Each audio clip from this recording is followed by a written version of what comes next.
Also spoke to Tejasvi Surya. He is on a campaign trail. BJP candidate Tejasvi Surya spoke exclusively to Times Now on this issue.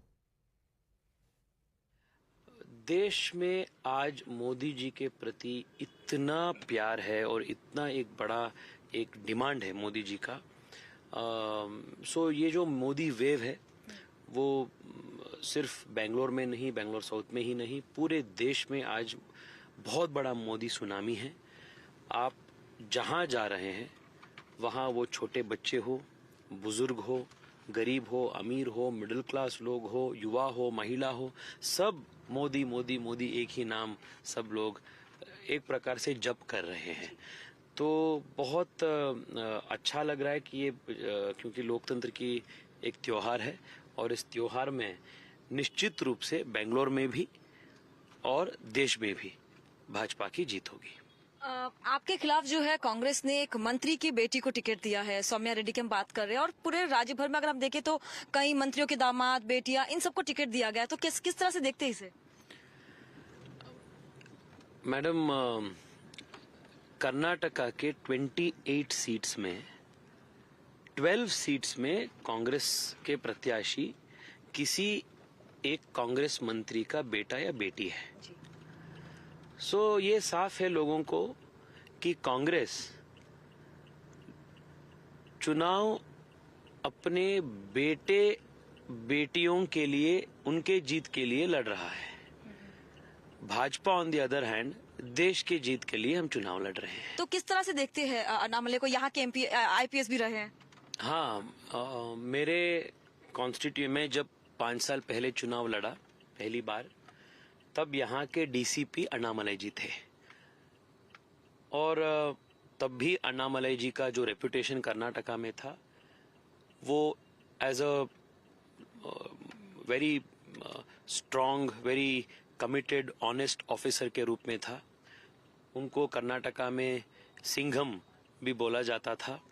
इस प्रकार का उनका एक खड़क image था और उस प्रकार इमेज ही नहीं, उनका व्यक्तित्व भी ऐसा ही है। तो आज सिर्फ 3-4 साल के अंदर अंदर बीजेपी के पूरे काडर को नया ऊर्जा देकर और विपक्ष के तौर पे कैसे सरकार को एक कॉर्नरिंग करना चाहिए और इश्यूज के आधार पर पॉलिटिक्स करना चाहिए, इसके लिए भी Annamalai ji is a role model for a lot of politicians who are in the opposition. Wayanad में हमने रिसेंटली देखा, मैं कल परसों वहीं थी, कि पार्टी फ्लैग्स जो है सबसे पुरानी पार्टी को निकालने पड़ रहे हैं। क्या आपको लगता है कि कांग्रेस ने मुस्लिम लीग के सामने घुटने टेक दिए हैं? मैडम, कांग्रेस ने आज नहीं, इंडिपेंडेंस से पहले ही इस प्रकार से सरेंडर हो गए थे मुस्लिम लीग को, इसलिए भारत विभाजित हो गया।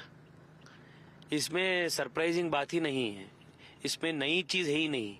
कांग्रेस आज से नहीं, स्वतंत्रता से पहले ही मुस्लिम लीग को कांग्रेस पार्टी ने सरेंडर कर दिया था, इसलिए देश का डिवीजन हो गया, देश का विभाजन हो गया। और आज भी आप 70 इयर्स का आप जब देश के इतिहास देखते, 65 इयर्स का, what is the Congress rule? It is nothing but surrender, nothing but appeasement, nothing but falling, bending over backwards to appease these anti-national radical elements. This is the DNA of the Congress party. When has the Congress party ever stood up with a spine for justice, for the country, for things which are right?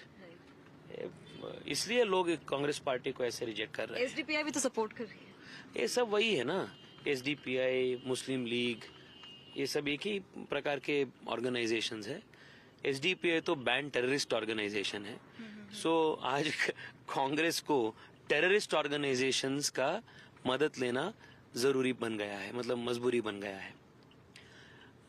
ये दिखाता है, दर्शाता है कि Congress party के जैसे party जिसमें सरदार पटेल जी थे, जिसमें PV नरसिम्हा राव जी जैसे नेता थे, महात्मा गांधी जैसे नेता जिस पार्टी का नेतृत्व किए थे, ऐसे पार्टी आज SDPI जैसे टेररिस्ट ऑर्गेनाइजेशन के साथ इंडियन मुस्लिम लीग जैसे जिन्नावादी ऑर्गेनाइजेशंस के साथ गठबंधन में रहकर पॉलिटिकल सर्वाइवल करना आज उनका मजबूरी बन गया है। Very unfortunate.